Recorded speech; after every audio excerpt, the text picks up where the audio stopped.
Hey, Q&A time. No, this is a good one. This is from at Seb_Rye, Sebry.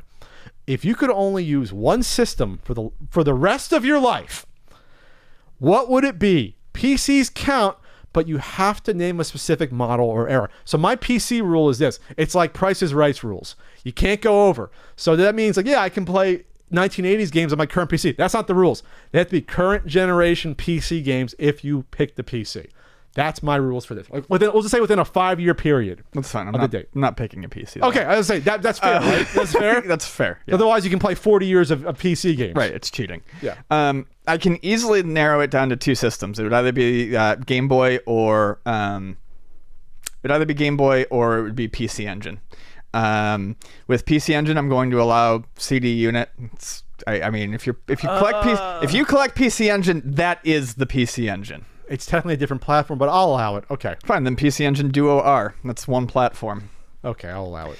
And Game Boy. And I would say through Game Boy Color is fair, but honestly, I could limit it to just the black and white Game Boy and not care. I could limit it to the black and white. Well, why the PC Engine first? What because the shooter stuff? Well, I mean, the reason is honestly very similar for both. They are both systems with a glut of games that I can play for short periods of time and have fun with. I can fire up a shooter and play a shooter for 45 minutes and be like, that was a worthwhile video game session. I can log my scores. I can play a platformer that takes an hour to get through.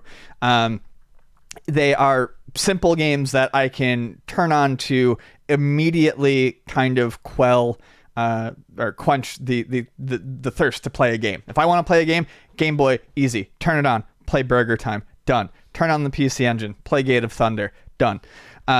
It's a lot different than I think modern consoles, where if I feel like when I want to turn on a modern console, I feel like I'm setting aside more time, because if I'm going to go through the boot up and all that, I'm going to play a couple of things. Whereas it's easy for me to scratch an itch with those two systems and let it go.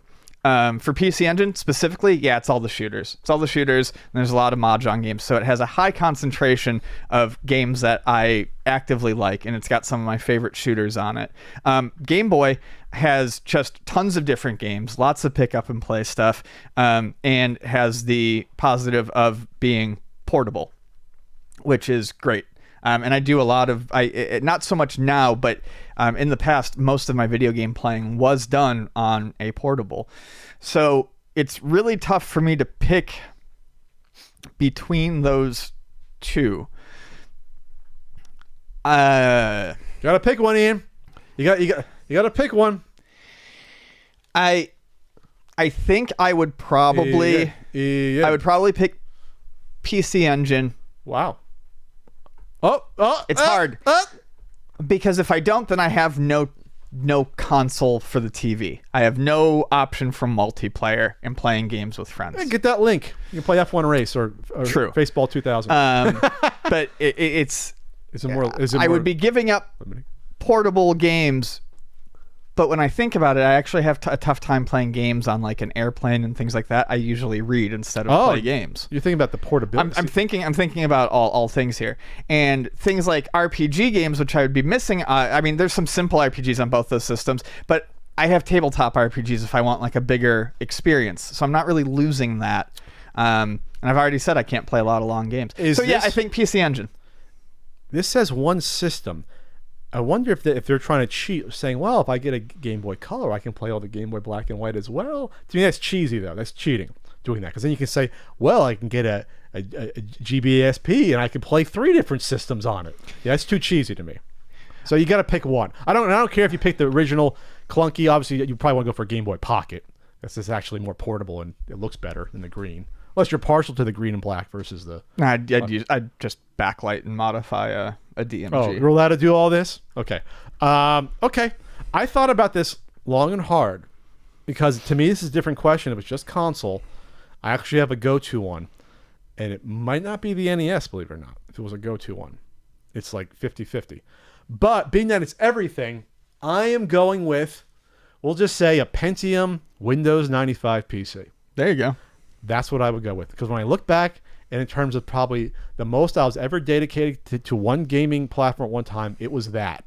When I was like, yeah, I still had a Super Nintendo, but barely paid attention to it from like 93 to like 98, 99. It was all PC. And you know what? I'm going to even not allow myself to play Unreal. That's too late. That's like 90.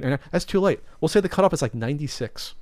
So it means Duke Nukem, Doom. Let's say give yourself 5 years. You go back to Wolfenstein. You get all the first run of first-person shooters. You get all the X-Wing games. You get TIE Fighter. You get Dark Forces. Nice.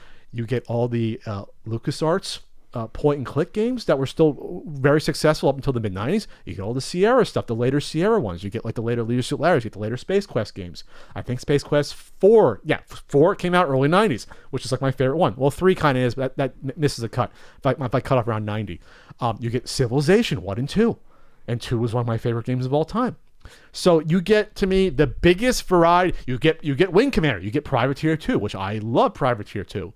You get the biggest, to me, variety of gaming types on like a Windows 95 PC. And when a lot of those first became popular or hit their zenith, we'll just say, and the strategy games, the space shooter sims were like huge. The first person shooters were huge.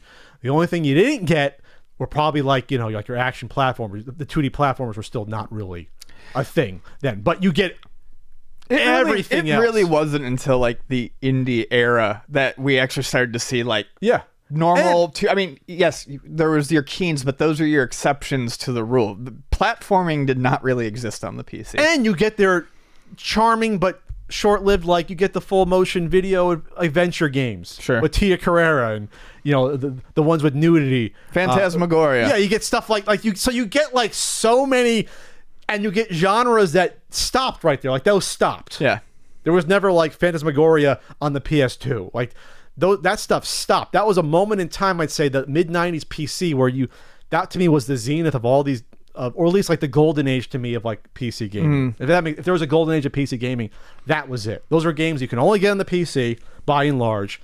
Genres that peaked there, especially adventure games, peaked there in the mid 90s. By the late 90s, they were dead. That's it. And I'd be happy with that. Even if I never played a newer game ever again, I can go back and play TIE Fighter campaigns and play Civilization 2 until I was dead. I could do that and be happy. I can play Doom WADs, modifications. Yeah, that'd be it. And you have multiplayer. You get Warcraft 2. I played that multiplayer. Like, you have enough multiplayer to last you, even in the mid-90s. You have enough variety. You can play Civilization. CivNet of the first Civilization was multiplayer. There's enough multiplayer games. And if you want to go back to technology, the technology on a 56K modem or even 128 was enough to sustain you even before... you could do most of those gaming pretty good. Right. The netcode must have been great because I played Duke Nukem multiplayer. I remember, not too often, but I did do it. And hell, even sports games. I had NHL 95 on CD, and that was the best version of that game because you had full season mode and you had Creative Player, and you didn't get those on the consoles. So even sports games, even by that point, were catching up. On the PC, and the controllers had caught up. You actually finally had the Gravis Pro Pad with like 2 triggers, 4 face buttons, start and select. So you had the full console experience. It wasn't just, you got to use a 2-button Gravis gamepad or use a joystick to play a platformer. No, that was not. People said that was done by the early 90s. That was gone. Like we had. I can't believe I beat games like Commander Keen with the fucking big Gravis joystick that has like 2 red buttons. Oh, you had the 2 red button ones? Yeah. So you actually had 2 buttons. Trigger. Yeah. Well, no, it had a top button and then 2 red buttons on the side. How many functions could you have total though? 2 or 3 or 4? I think it was. Probably 2. I know in Keen I had to hit 2 buttons at once. There were still 2-button controllers. Yeah, they were 2-button controllers. It wasn't until the Gravis that really... And there was a switch on the Gravis to make it 4 or 2 buttons. Yeah. A lot of games still didn't support it. There. Anyway, you like my choice in Windows 95? Yeah. You still have DOS in Windows 95. You technically still had a DOS environment to play Privateer 2 before they re-released the deluxe version, which crashed more than the original DOS version. I know because I had both. You were better off playing it in DOS. And yes, you crash randomly. I get it. But, you save when you get to a planet and you're fine. Just save often, save early. Save often.